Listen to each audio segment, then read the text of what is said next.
What being open to everything means. Everything means just what it says, no exceptions. When someone suggests something to you that conflicts with your conditioning, rather than responding with, "That's ridiculous, we all know that's impossible," say instead, "I've never considered that before. I'll think about it." Open yourself up to the spiritual ideas of all people and listen with an open mind to crazy schemes and ideas that at first seem to be outrageous. If someone suggests that crystals can cure hemorrhoids, that natural herbs can lower cholesterol, that people will eventually be able to breathe underwater, or that levitation is possible, listen and be curious. Let go of your attachments to what you've been trained to believe. Open your mind to all possibilities, because whether you believe something is possible or impossible, either way, you'll be right. How can that be true? Your agreement with reality and all that's possible determines what you'll become. If you're convinced that you can't become wealthy and famous or artistic or a professional athlete, a great singer, or whatever, you will act upon that inner conviction that prevents you from manifesting what you'd really like. All that you'll get from your effort is being right. When you need to be right, you're attached to your conditioned reflex of the way things are and always have been, and you assume they always will be. Releasing your attachments. Your attachments are the source of all your problems. The need to be right, to possess someone or something, to win at all costs, to be viewed by others as superior. These are all attachments. The open mind resists these attachments and consequently experiences inner peace and success. To release attachments, you have to make a shift in how you view yourself. If your primary identification is with your body and your possessions, your ego is the dominant force in your life. If you can tame your ego sufficiently, you'll call upon your spirit to be the guiding force in your life. As a spiritual being, you can observe your body and be a compassionate witness to your existence. Your spiritual aspect sees the folly of attachments because your spiritual self is an infinite soul. Nothing can make you happy or successful. These are inner constructs that you bring to your world rather than what you receive from it. If you think peaceful thoughts, you'll feel peaceful emotions, and that's what you'll bring to every life situation.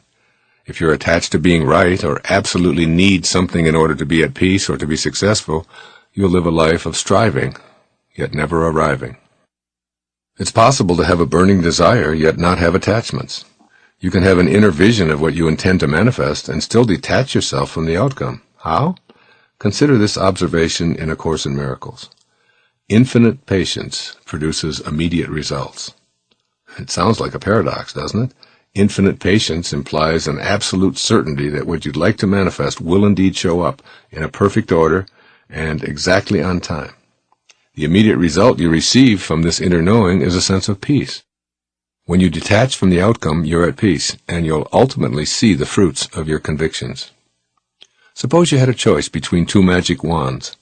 With wand A, you can have any physical thing you desire by simply waving it. With wand B, you can have a sense of peace for the rest of your life, regardless of what circumstances arise. Which one would you pick? A guarantee of stuff or inner peace for the remainder of your life? If you opt for peace, then you already have wand B. Simply have a mind that is open to everything but attached to nothing. Let it all come and go as it will.